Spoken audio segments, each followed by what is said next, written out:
In today's video, I'm going to be sharing how I created this adorable storybook playset in the previous video.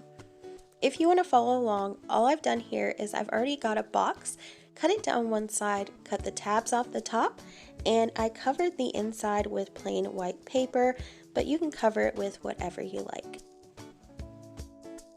Now I'm just going to add some ribbon over on the side. This is going to help keep the storybook closed together when all the stuff is inside of it and it's folded up.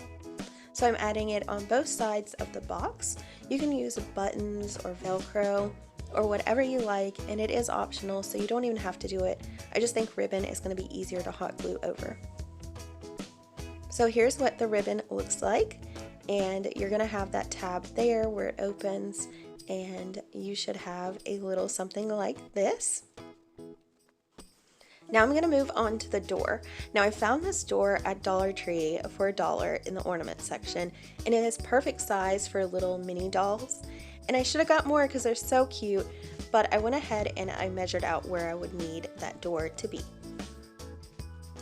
Now I'm going to hot glue around the area of the door that the door isn't going to be on so that I can have some stone. This is a stoning technique that I came up with a while back just through trial and error, and it works really well. So we're just going to make little blobs. They can be weird shapes, they can be thick, they can be thin, they can have holes.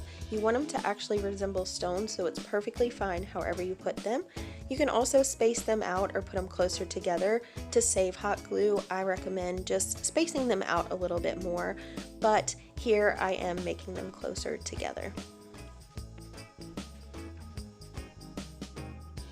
Now if you like, you can stone the rest of the box. I'm only going to be doing the side here, and that is the opposite side of the one that's going to close. So I can get a full effect of stone when I open the playset. The back of the playset, I'm only going to just probably paint it to match, but you should have something like this when you're done, so it closes there, and we're just going to let this dry for a few minutes. That way we can go ahead and start painting. Okay, so the first thing you want to do is, depending on what color stone you want, I wanted to go with a dark gray, so I'm going to start with a base coat. Your base coat is going to be the lightest shade or a medium in between the other shades that you have. So I went with gray as my base coat, and then my black and my white is going to be my lighter and my darker shades for my highlights. I'm also going to add in some brown here, but I'm just going through and making sure to get down in those stones. And once you put that paint on there, you're going to notice the stones start to pop, and you can actually start seeing the stone. Now I'm moving on to the side of the box that I added some stone. I did spread them out a little bit more here just so that it wasn't too heavy, because hot glue can add some weight. And you're going to go ahead and let that dry. Once it's dry, you can go ahead and move on to sponging on some shadows and highlights and give the stone some depth. So what I'm going to do is I'm going to use a sponge just for washing dishes, and I'm going to break it up and just start dabbing on some black.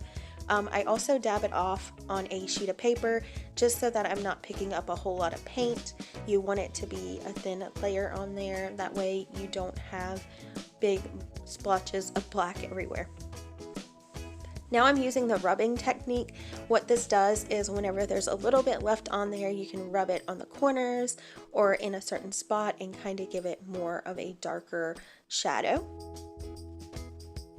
Now I am going to work on the back a little bit. I didn't want to keep it solid gray, so I am going to use that dabbing and rubbing technique in the black and the other colors that I'll be using in just a minute, just to kind of give it some kind of texture. I really wanted the house to look really cute from the outside and from every direction. Now I want to go ahead and make sure the door still fits. I didn't check it after putting the hot glue. I normally do, just to make sure that the glue didn't drip down and I have to cut it. And in this case, I did have to cut it a little bit but I always make sure that my door is still fitting on there, and see how much gap is in between as well, in case I have to go back and add more stone or more highlights around the door or shadows. So I did end up having to cut a little bit of the hot glue off, but as you can see, I have my door frame, and I went ahead and added some shadows as well. At this point, I'm still working on paint, but I'm adding in some more colors like white and brown because I really wanted to give it some more depth and shadows and highlights. So I'm using my dirty sponge. You definitely want to continue with the sponge you have just to kind of get some colors to transfer and give you different shades.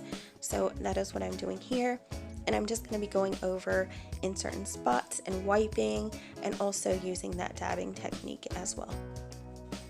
Now that the paint has completely dried, it's time to add the door, which is my favorite part. So I'm going to go ahead and add that. Now, I didn't include how I made the flooring for this project, so if you guys want to know, just let me know in the comments down below. I can probably explain it to you or make another video on flooring.